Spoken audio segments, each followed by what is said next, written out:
Yes. And really quick, this is an audio test. Hello, 1 2 3 1 2 3. Oh, you're a lot louder than me. Don't talk that loud. No, you're fine. It's weird with this program. Hello.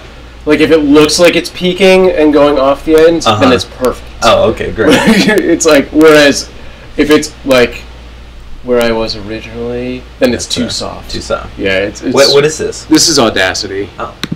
The audacity of this program. Audacity. Yeah. Let me just do the social media thing. One of these days I'll have this system down completely. Like I always feel like You're like a regular DJ here, just I know. double laptop in it, got a camera going. Yeah. But like I always feel like I've forgotten something. Yeah. Yeah. Have you ever had to reshoot one of these just entirely? No. No. Wait. B-A-R-R-A-T? B-A-R-A-T-S. Wait, B-A-R-A-T-S. Got it. Do you have a Twitter? At Luke Barats. That's too long. Right. Not actually the word at, but the symbol. What if somebody did that, like started their handle with AT? That'd be so dick. Like I'm so not awake yet that like in my head I was like, well, A-T-L, oh wait. That's what people do if they don't want to be found on Twitter. Yeah, that'd be pretty good. I told you it was at Luke Barats. Duh! That's the modern day equivalent of giving a girl like a fake number or something. Yeah. It's like a... Are you on a UCB house team now? Yeah, I'm on mod team, Goodman. Goodman. That's what it is. Okay. I knew stuff. Alright, let's do this. So should I be referencing like, we had a show last night, so should I go ahead and say the show was last night, or should I be saying like recently? Like, yeah, I would just try to keep time out of it if possible. I like the only reason I mentioned that it's going to be up next week is just in case you have something like Saturday where it's like that. Aside from the fact that half the people aren't in Los Angeles, then you know it's just like that thing's gone. Unless it's every Saturday. Yeah. You know. Okay. Cool. So yeah, just keep that in mind. Sweet. All right, let's do this thing. You ready? Yes, I'm ready. Hey everybody, this is SamProof from CraveOnline.com's Comedy Crack. And joining me today, YouTube sensation, is that fair enough to say? Hey, you can call me anything you want. Yeah. Luke Barats from BaratsAndBereta. Thanks for having me. Thanks for inviting me into your home studio. Yeah, thanks for coming in. Yes. And for wearing green, you got the memo. That's always good. So the interesting thing, I think, immediately here is that usually I have people from Upright Citizens Brigade or YouTube. And a lot of the people from UCB go to YouTube, like have started to become these viral video makers. Yeah, and it was vice versa for me. Yeah, you're the only one who started on... probably the only one ever. Well, but, I myself started at YouTube and went to UCB, but I think we're the only two. Yeah, I mean, I know Olga K went to... and that's it. Cool, I'll see you later. But I know Olga K... went to Groundlings. Boo that. No, I'm just kidding. But what led you to find UCB? Well, my story starts like 2005, 2006 when YouTube was right in its infancy and stuff. And you know, back in the day, some mystical person would pick one video and put it on the front page. They actually had live 24 hours. Yeah. And like in the very beginning, it was there for 24 hours. Yeah. You know, and that's we were Johnny on the spot, and we're involved very early in YouTube, and we had a few videos get that sort of treatment, and so that's how our channel initially kind of got a bunch of following and stuff, and you know, after a while. My comedy partner, Joe Beretta, and I were making so many trips down to LA that we just decided to up and move. We were up in Spokane, Washington at the time. And so, you know, the YouTube thing came first, and once I was down here, you know, I was looking for a place to do improv, you know, a theater to get involved in, much like I had a theater up in Washington and stuff. And, you know, all my buddies down here were saying, do UCB, do UCB. You know, people were saying do Groundlings too, but... boy, those guys are just the Marines of comedy. You know, did you check out Groundlings? Did you do your audition process? No, I've been to a lot of shows and am in awe of everything that they do and stuff. It's just I just don't think I'm built for it, and also like you know, just like the year between classes, you know, the outrageous wait list and stuff. You know, I wanted to get involved in something right off the bat, so it was UCB for me. Yeah. So. Well, and that's been very successful for you. You're now on Goodman. Yep, Goodman. Who else is on Goodman? I've had someone else from Goodman on Ryan Meharry's on there. Jenny Pearson's on there. Steve Slaga, Jake Regal. Gina Ippolito, Gina Ippolito. That's who's been on. Oh, okay. Yeah, he's one of my first. And Jake Regal's done a few videos with me in the past. He's hilarious. They're great. Yeah, they're both writers on the team and stuff. I feel like I just saw Jake in a commercial recently. Oh yeah, no, he was in an Olympics commercial. That's what it was. Yeah, that's right. He was telling some sprinter how to sprint.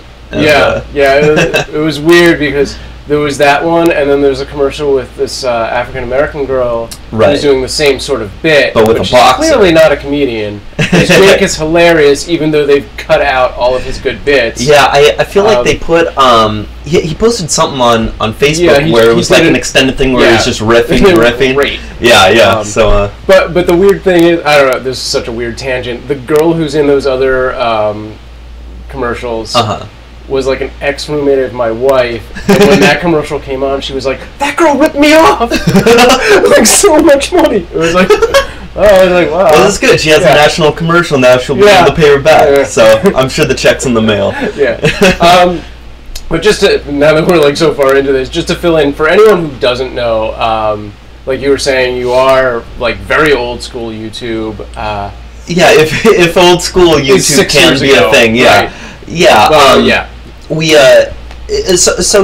were back in the day. We garnered most of our attention back before Google bought YouTube, back before there were ads on the videos and stuff. And so, you know, it like a walk down memory lane. It was back when 1 million views was like unbelievably unimaginable, and now 100 million's like a cakewalk for people. Exactly. Like I think at one point we were like 5th or 6th most subscribed on YouTube, which today would mean you're bringing in about 1 million plus a year or something, you know, ridiculous like that. But of course back then, in the era of like what was it?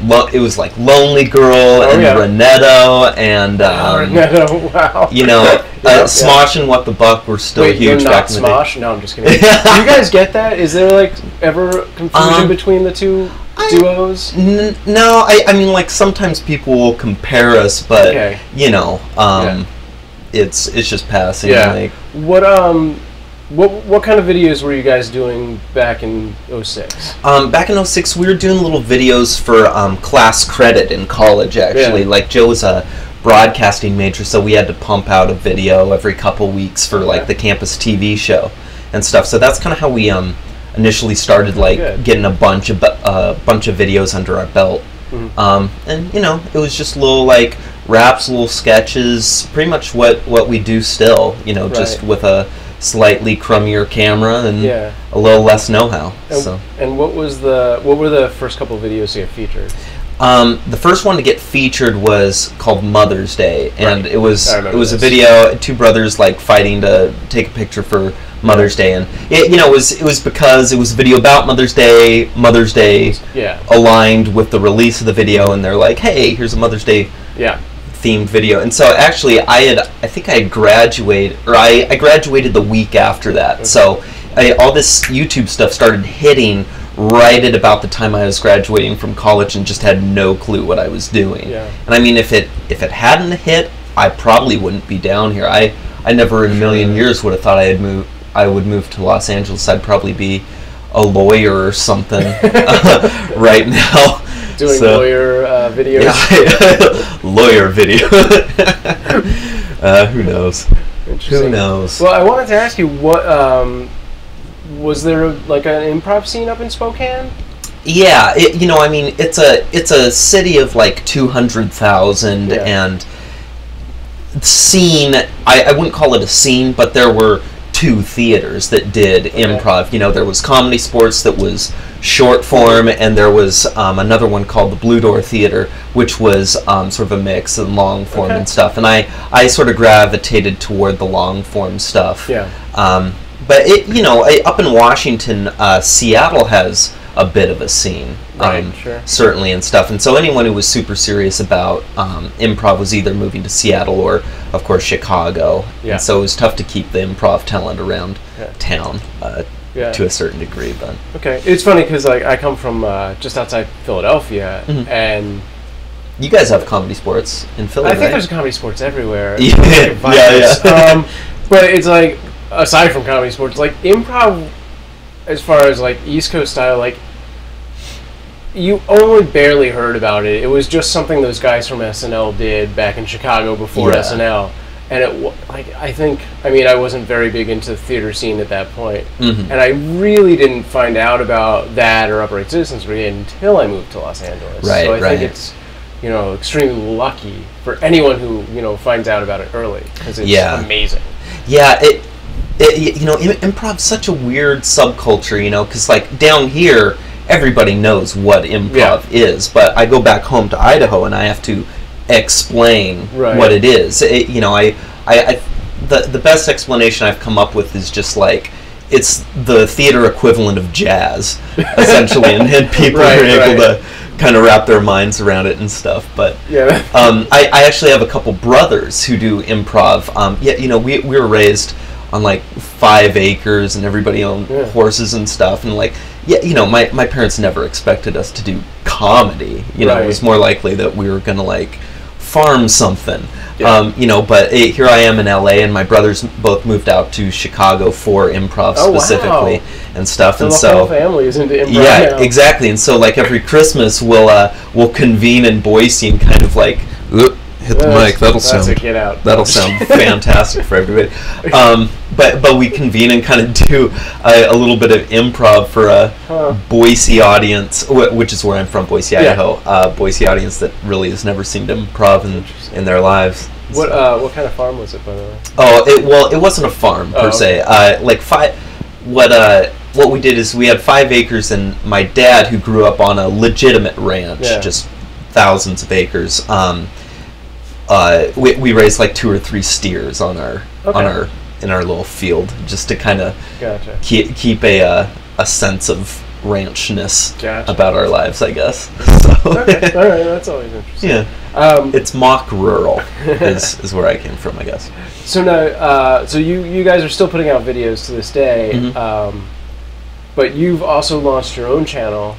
Yeah. So what happened at the beginning of this year was Joe went to work full time on SourceFed and stuff, and which is a Philip DeFranco spinoff. And so his time's being focused mainly on that, and so it's become difficult to pump out videos at the same rate that we always did.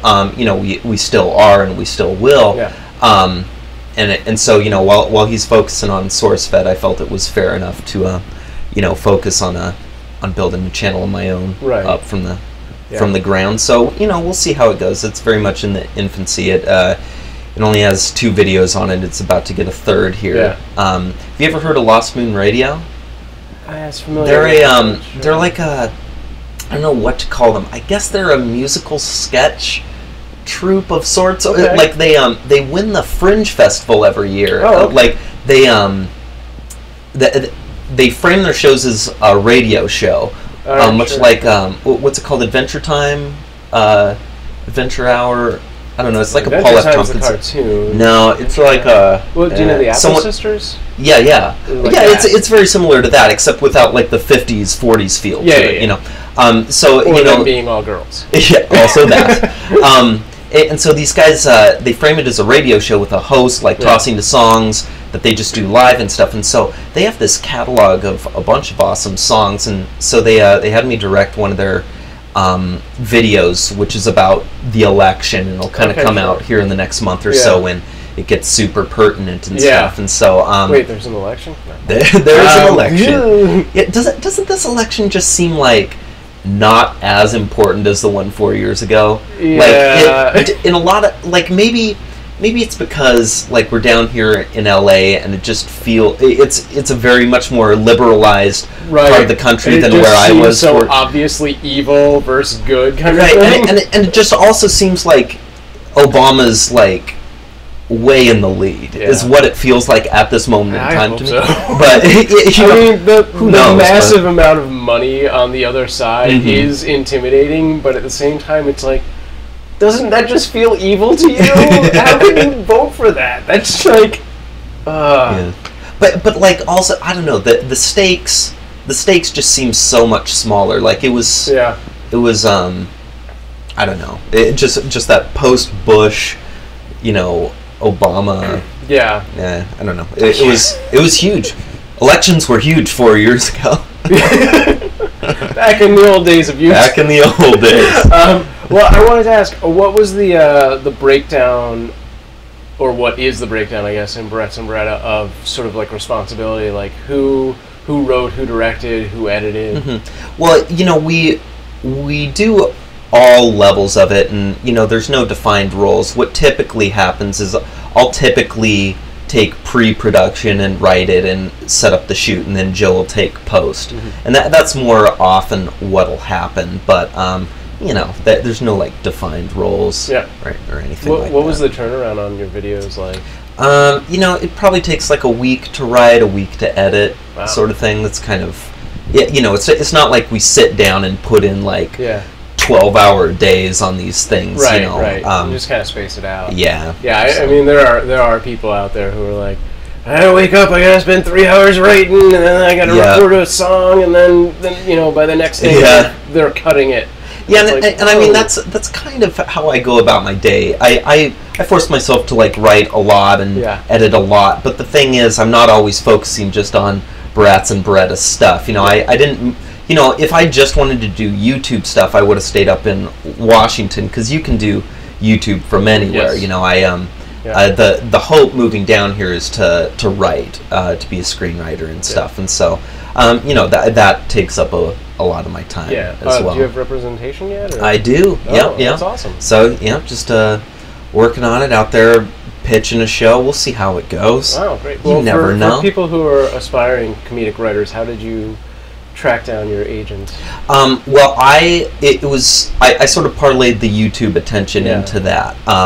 It was you know, we got a little attention on YouTube, and then got representation, and back in the day we actually sold a few scripts and got a pilot made and stuff like that, and so we sort of amassed the team, and then early on, and then cool. You know, I sort of told them like, hey, I want to be writing, you know, and so that's kind of become the focus over time, and you know, cool. but that seems to be a route that a lot of aspiring people take these days. You know, you don't just hop on a bus and show up in Los Angeles wide-eyed anymore. You know, you make sure you have the track record. You have like it's not just a resume anymore, it's a full example of what it is you do, it whether you want to be a writer, a director, an actor. You know, there's just, it's so easy to pick up a camera and show it to the world now that there's no excuse. Like if you want to be doing that stuff, well, just do it.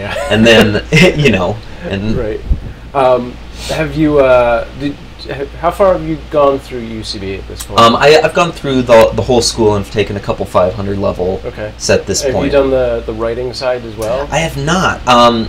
I haven't, because I don't know. I've not. Yeah, I mean, I think it's still just 2 classes, 2 levels. Yeah, I think so. And you know, when I get the time and stuff, maybe I will. It's just I don't know. The only benefit is I mean, I'd love to write for a mod team and stuff. But here I am on a mod team, and do I want to drop $700 just to you know, open up that possibility to me and stuff? But yeah, I mean, I don't know too much about the sketch side of things. You know, I honestly, I took all the classes, including the 2 sketch classes, and I had Colton Dunn as one of my writers, who's great. He's on like Key and Peele now, right? Yeah, he is. He's on Key and Peele. He was Mad TV originally. I cannot remember who else I had for sketch. It might have been Neil, but I don't remember. But honestly, the sketch classes Like, I have to imagine it's similar to the improv. Yeah, they teach you all the same rules. It's just that they keep you on task. So you're producing a sketch every week. Yeah, I mean, and honestly, good. that alone might be worth the money. Just to, like, have somebody stand on you. Yeah, I mean, to walk out of there with what, like seven scripts or something? Least, did you want? Something like that. I mean, that's pretty sweet. Yeah, and you know, I mean, you have Colton Dunn giving you like his pointers on that. That's pretty good too. Yeah, and, that's like, so cool. I mean, the whole point I think his was the level 2 was to get like a pitch packet done, so you had like these things you could hand around, which I never used. But, I have them. They're hilarious. Now you're on a beta team? No, I'm not. I haven't done UCB in almost a year now. Oh, okay. Because I've just been doing so much of my own sort of online stuff. Oh, okay. Yeah, I tried to do the beta thing, and I don't think Neil likes me very much, and that's all. I think it just came down to politics. So, but yeah. And then I got married, and I kind of moved from Hollywood, where I could walk to UCB in 10 minutes. Right. To like I'm in the Valley now, and it's just like I really miss it, and I want to go back, but I don't have the money to go to classes, and I don't really have the time to go to shows because my nights are now being a homebody, which is sad. No, it's not sad. That's how life goes, man. It's a progression. Like I feel like I'm like 4 years behind you. Like I'm walking distance from UCB right now. I'll be your neighbor here in a few years. Right. Oh, there's plenty of empty apartments in this building. There was ample parking. I was super pleased with the parking. So where in Hollywood are you? Don't go specifically, but I guess I'm technically Los Feliz. I'm right on the other side of Western, like by that Chevron. I had my wheel stolen off my car there. Nice, dude. That was me. I stole that wheel. Toyota Corolla. Yeah, that's good.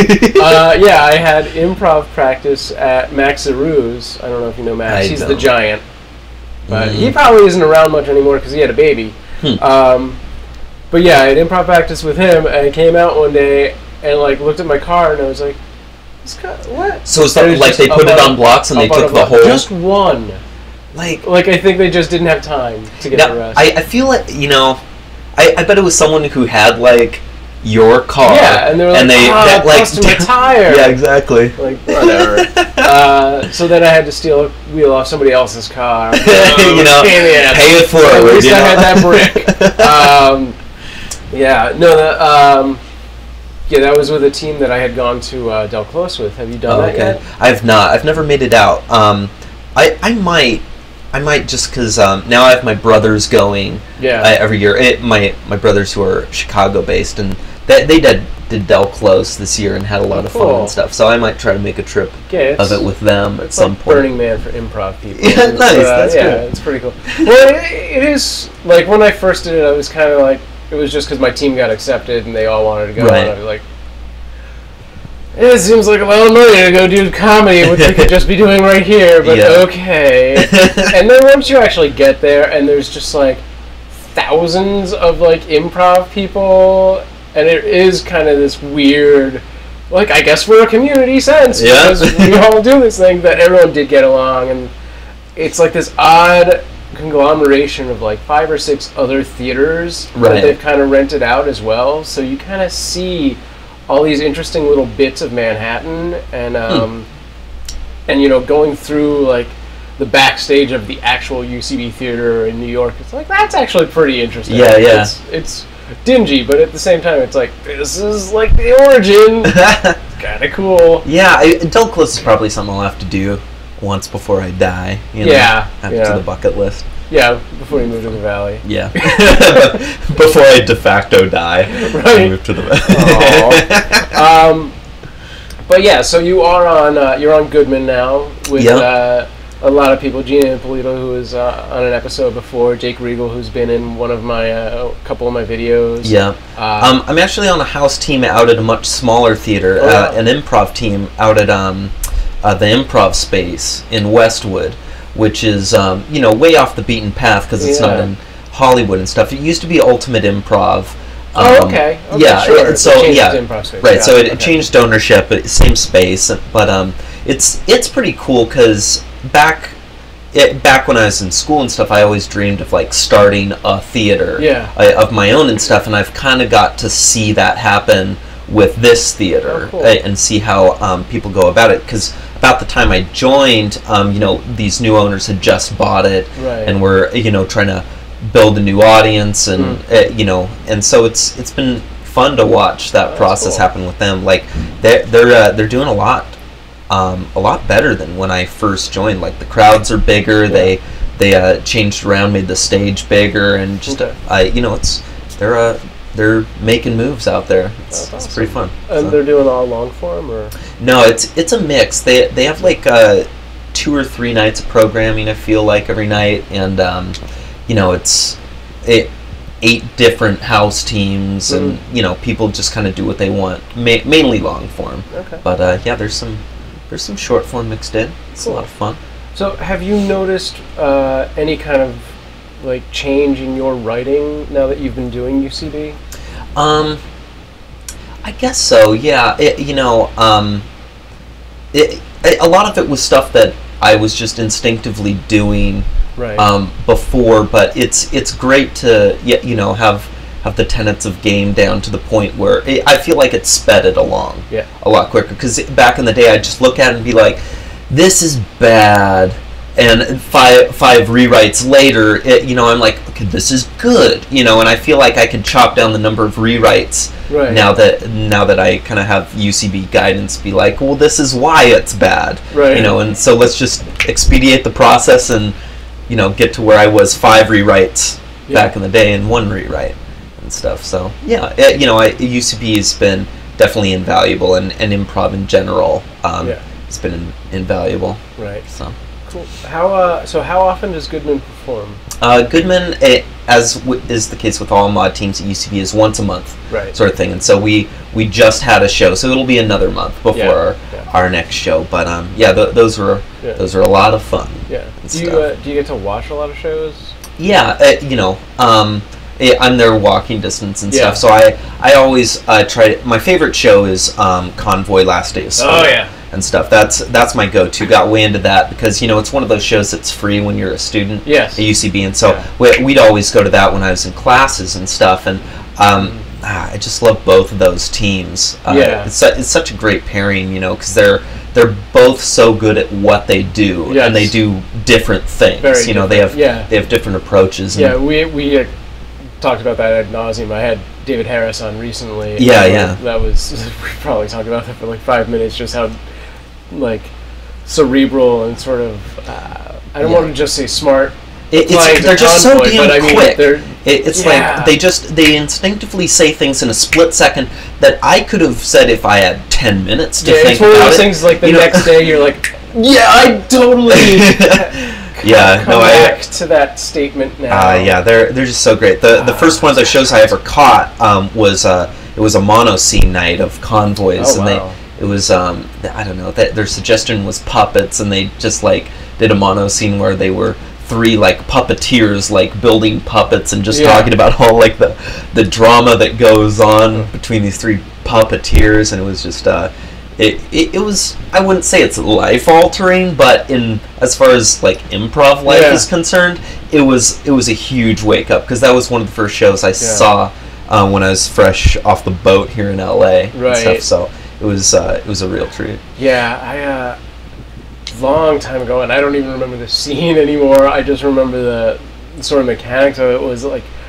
I saw this was like one early on in my Convoy experience. I saw them do this scene where on one side of the stage was like Todd Faison, the other side was Alex Berg, and Alex Fernie was in those were separate, like it was a split screen, but Fernie would run back and forth to be in both scenes, and it was like a sniper shooting at this other guy, and it was just like, oh my god, this is like mind-blowingly awesome. And it's like, it's obviously not very hard, he's right there on stage running back and forth, but it's just like to keep that going, and like to keep each thing so separated from itself and not mix them. They're so good. I just love those teams that have been together so long that they just effortlessly just kind of come up with the stuff. Dazariski is another one that I can't stop watching, and stuff. And I'm not really sure whether they're at IO or UCB these days, or what the deal. Because like they were at IO, and now they're doing UCB sometimes, and, or whatever. But wherever I catch them, I enjoy watching them. Yeah, they're old school. Yeah. Much like the Swarm, or well, I can't think. Whatever Billy Merritt's old thing was. Well, very cool. Yeah. What's in the immediate future for you? What do you want to do? I mean, yeah, you know, it's always the same. You know, I want to keep building the YouTube stuff. Want to keep writing for TV. Want to keep doing improv. You know, and if my day can be equal parts those three things, I'm a happy man. And stuff. So well, let's get back to the YouTube thing for a little bit. Sure. I know, 8 months ago or something like that, when the whole new YouTube metric came out and everyone started losing views left and right. It was like a scramble. Did that affect the Barats and Bereta channel? Yeah, it did. You know, we saw about that time. They also just like got rid of a bunch of subscribers of dead accounts and stuff. So you just saw your subscription number drop. We saw we lost like 20,000 subscribers in a day. We're like, what's going on? What do we do wrong? And then, why don't you like us? But I mean, like I understand. You know, something like that had to happen because there's so many people doing good quality stuff for YouTube now that. You know, you kind of see a decrease in these like viral videos too now. You know, it's not such a culture of like things just flaring up out of the blue. It's more deliberate than that. Yeah. You know, people know where to go for quality stuff day in, day out. And a lot of people are very deserving of views these days. And so with that in mind, what are you going to do to get your channel out there? You know, there are all these time-tested strategies, few of which I adhere to. You know, one and the biggest one, that's a big one. But you know, the one that all the very, very successful channels do is pump out a video on a regular schedule. Yeah. And that's what our channel Barats and Bereta is worst at. Yeah. We've tried to do one every 2 weeks and have it come out on a Monday and stuff, but you know it's so hard to keep to that schedule. You know, because if a video's not quite right, you want to just edit on it a few more days, and if you don't have a good enough idea, like why unleash crap upon the world? You know, but you know, the more regular I can be with pumping out videos, the better. And also, another one that I've had a bit of trouble with that helps channels is if you can really find a niche, you know, and really exploit that. Like, you know, give the audience something they, you know, are comfortable with and really sort of expect, you know. And that works for a lot of channels and a lot of series and stuff. But I've never, you know, I'm not into like serialized content. I'm very much into sketch. You know, and then another sketch that has nothing to do with it, and then a video that might be a song or not even really like sketch comedy and stuff. And so I've just been a little more like, you know, just kind of following my heart, I guess, when it comes to that sort of stuff, and perhaps to a fault. But you know, that regular content and regular videos, that's kind of how the big boys build their channels. I've found, you know. And the metric hasn't really changed that. Advertising campaigns. That's true. Well, you know, and if you're into making money on YouTube, you know, once you build your channel, you'll have a bunch of you know, advertising options come at you and stuff, and some take it, some don't. Yeah, sure. But, yeah. Are you guys getting by on YouTube at this point? Or? Yeah, I'd say it pays the rent, but nothing else, sort of thing. So it's a nice portion of my income, but it doesn't like fully support my lifestyle, which is why I haven't been fully able to commit to it yet. You know, I always have other like writing stuff, other editing stuff, other directing stuff on my plate as a result. But you get by it's a freelance at this point. Yeah. I haven't had a job or anything. I haven't had a day job. The day job I've had was as an editor at a commercial house for a few months out of college. But other than that, like, YouTube's been paying the bills in one form or another for me, and so, you know, the hope is to not have to work for anybody for the rest of my life, you know. And we'll see a year from now, I'll be like a minion in a cubicle or something, but you know.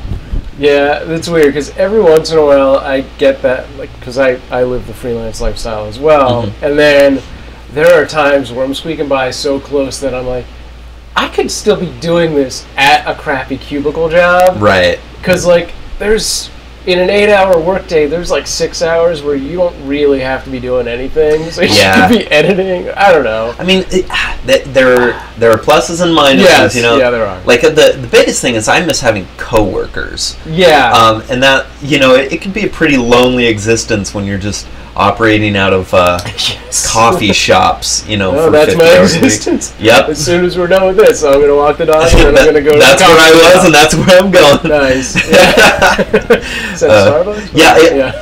Like, it's odd in LA if you're like, where do you work, and they say Starbucks, you have to clarify it further. Like, are you a barista or are you a screenwriter? You use that as an office. It's a live workspace. Yeah. Don't tell them I have a cot in the back. Yeah. Because I mean, I could work out of home, but when I do that, like, I just wind up watching TV, and you know, I get out to hold my feet to the fire a little bit. Yeah, that's funny, because my wife is always like, how can you, there's so much white noise out here. And I'm like, if I am home, there are so many distractions to me. Yeah, it's like, I'm like, immediately I say the internet, which of course there's Wi-Fi at the cafe, but it's different here. Yeah, you know? The reason I started making coffee shops, like, part of my lifestyle was because it didn't have internet. You know, like 4 or 5 years ago, like, Starbucks didn't have internet. Most places didn't, but you know, starting like 2-3 years ago, it kind of became status quo, and I adopted it. But you know, whatevs. No, it's weird, because it's essentially a work habit I created when I was around 16, because you know, I needed somewhere to go when I was cutting school, and I wanted to work on my Dungeons and Dragons. Right. No, but yeah, it was like and I've lost this a lot recently, but I would always make it a point to go somewhere and write an hour a day. Right. And like, so coffee shops were perfect for that. Yeah. But I've lost that hour a day of actually writing anything important, and now I'm just blogging for other people. Yeah. Which I guess is still writing, it's just not the same quality. Yeah, it's weird. It's just so hard to like block out time like that, because you know, you'll get an email in the middle of it. Yeah. You know, just little like thing. I don't know. I spend probably like 6 to 10 hours a day in various coffee shops, but like 3 hours of it is email. Well, you actually go to different coffee shops? Oh yeah. It's kind of. Well, the thing is, like, when you're in a coffee you feel shop, bad hanging in one place for 7 hours. Right, exactly. I've gotten over that a little bit, but I don't know. I try to be a little conscious of it. Yeah. Do you go to that one down in Hollywood, Solar de Coenga, on Coenga? No, I have not. That was my hang for a long time. Oh, okay, nice. I go to Bourgeois Pig a lot. Oh, sure, of course. Sabor y Cultura. Okay. Stuff. It's like that's like walking distance from the place and stuff. I've seen that place. Yeah. Okay. Yeah. And I got another one, but I'm not going to reveal it on here because I want to keep it a super secret. But you know, because you got to find a place with outlets. You got to find a place that always has seats. Outlets is usually the biggest thing. Yeah, I mean, you gotta. I don't know. I found a good place. Yeah. Found a good place. Cool. We'll compare notes after this. Cool. That's cool. So. Show me yours, I'll show you mine. Excellent. What kind of coffee do you like?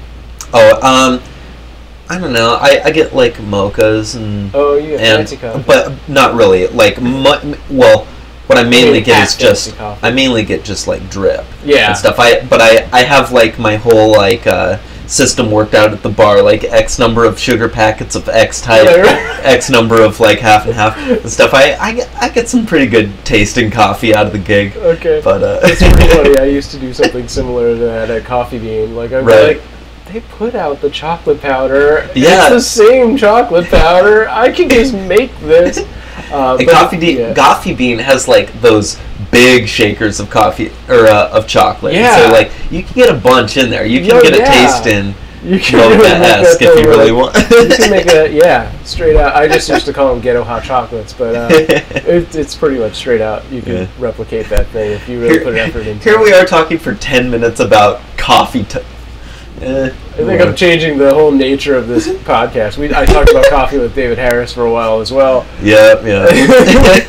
Well, honestly, it's a huge part of my life. Well, and coffee shops. Comedy. Yeah, that's true. That's really funny. I've never made such a connection. That's exactly my lifestyle. For all the time I spend in coffee shops, I don't think I've ever had a sketch idea come out of being in a coffee shop. Oh yeah. Or I don't know. I've written one coffee-inspired scene. Mm-hmm. It's not necessarily comedic, but that's pretty much it. Yeah. They're not very inspiring places. Getting back to writing, what is your sort of creative process like? How do you come up with ideas, and how do you plow through them?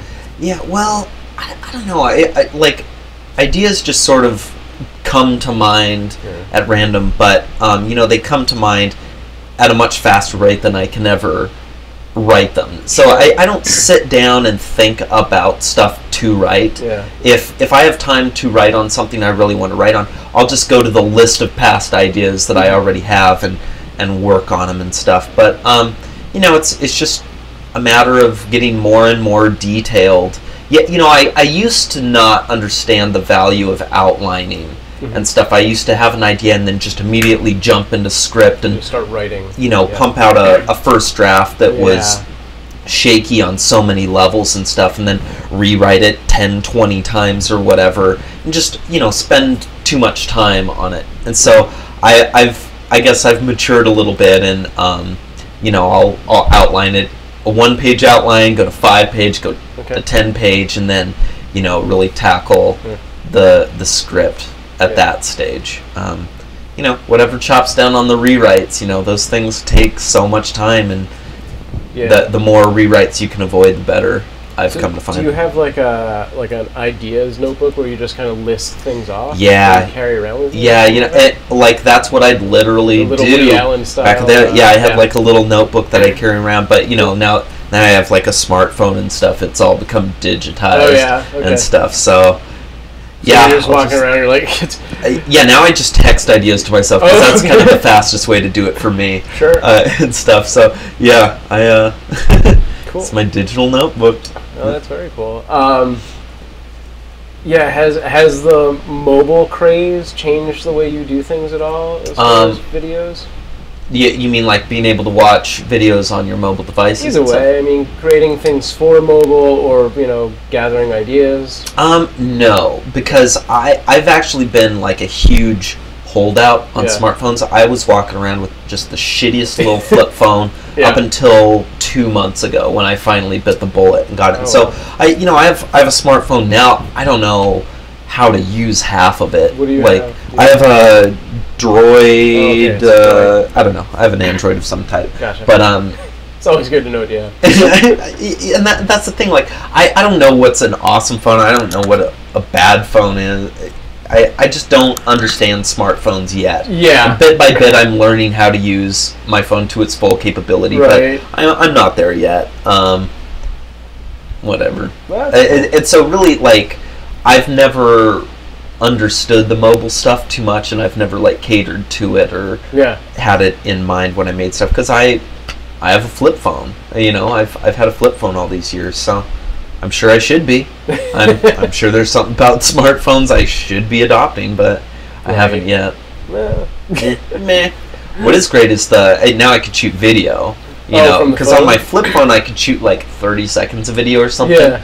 But yeah, I'm using the video now, like, mainly, like, for, like, whenever, like, an argument or something like a fight seems imminent, I'll just pull out my phone and start recording it, like just in the hopes that somebody gets beat up. Yeah, and actually, like, well, oftentimes when it's with me, you know, and what's great is, like, usually it'll, like, quell the argument, like, the person will just be like,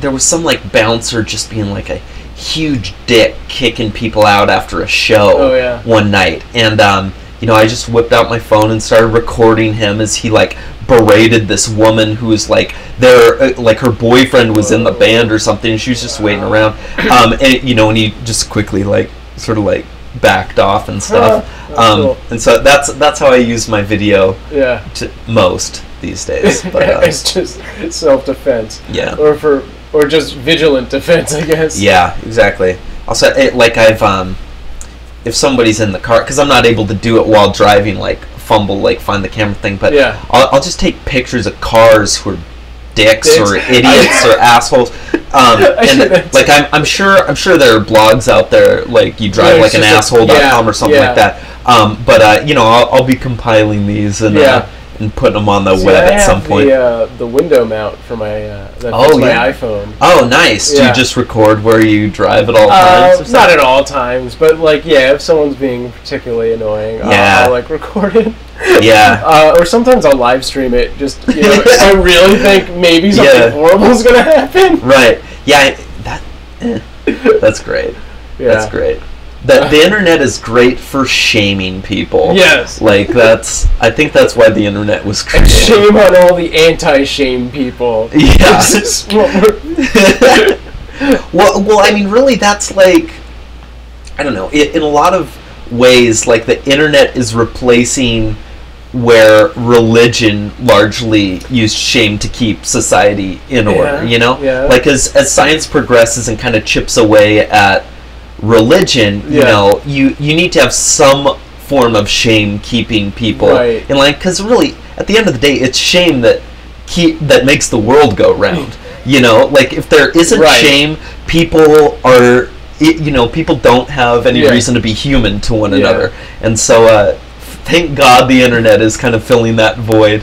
Thank God for you drive like an asshole.com. I'm sure that exists. We have to check that out. That's awesome. Alright, well, do you have anything coming up anytime soon? Yeah, I mean, I do my house team out at the Improv space every Friday night at 10 p.m. We're called My Favorite Customer. Cool. We improvise a movie. We get a suggestion for a movie, we change something about it, and we improvise that movie for you. That's always a fun it's a lot of fun. And then, got mod shows every third Wednesday of the month at 8 p.m. at UCB. Come check us out, Goodman, and we're paired with New Money, which is hilarious. New Money's like Echo's on it, and Tim Neenan's on it, and I don't know. I don't even know who's coaching them these days. Who's coaching Goodman? We just got a new coach, Hal Rudnick.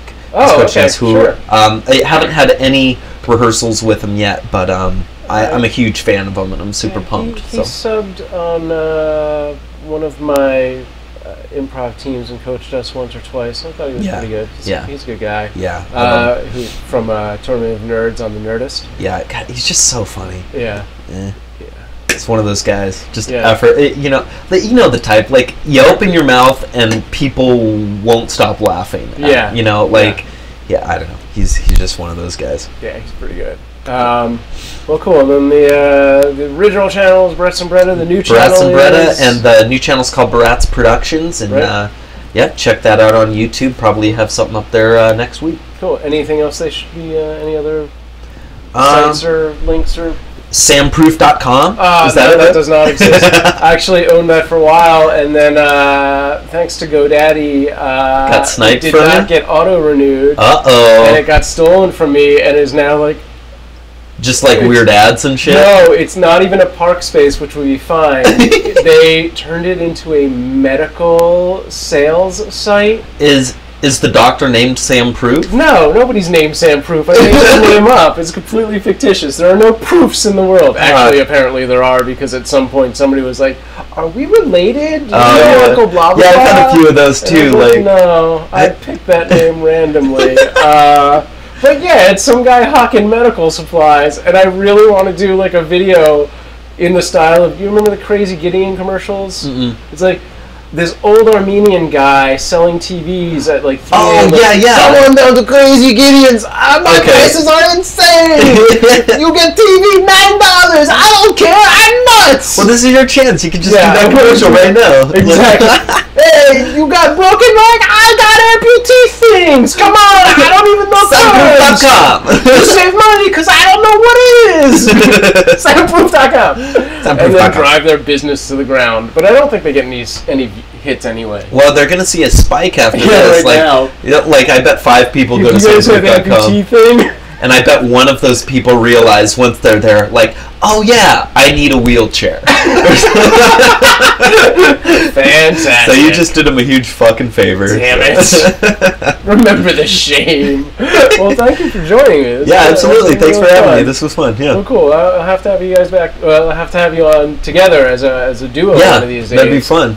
Well, I'm sure I'll see you in a coffee shop sooner than later. Yeah, so we'll have to go over our private list as soon as we're off air. Yeah. All right, everyone. Thanks for listening. If you are listening to this on iTunes or somewhere else that it's been embedded, go to craveonline.com and search for Luke Barats so you can see the full post, because I'll have some of his videos embedded and all of his links there as well. If you're already on Crave Online, then you've done your job. That's it. Sweet. Awesome. Cool. Well, yeah. Thanks again. That was fun. That was easy. That was super easy. Bing, bang, boom. Alright, let's save this. That's a sweet gig. Pumping out a podcast for Crave. Yeah, I wish I could do more than one a week, because it's, it is so much fun. It is so easy. Well, yeah, I mean, like, you should just, you should line up people, like, one after the other. Like, you should. So I actually stopped the Wirecast and then continued to talk to you, Ryan, and then I was like, why isn't he responding yet? So A, that's awesome that SamProof.com has been suspended. B, I knew that I left the YouTube going, and then I stopped the Wirecast part, which, by the way, what happened to the version over on my other computer? No wonder everything sucked. That Wirecast crashed. Wirecast crashed. I should just do it so that this goes to that. Is anybody else out there watching? And I hope this came back. There are currently no viewers for this video. Okay, so I guess it's all over. Hey! Fucking A, man. Fudgy nutters. Anyway, thanks for watching, guys, as always, and junk like that.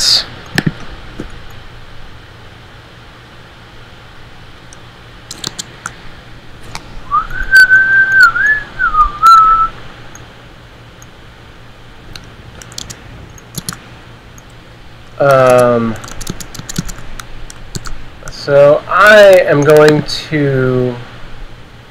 I am in a coat indoors, and you jackasses are in t-shirts. Oh, because it's cold out where you are? That's my dog, so that's pretty loud. Oh, no, I don't bite things. Oh, I'm going to get you if you kill another one of these mics. And say goodbye to folks. Goodbye, folks. Okay. She kicked me in the face almost. Belly tickles.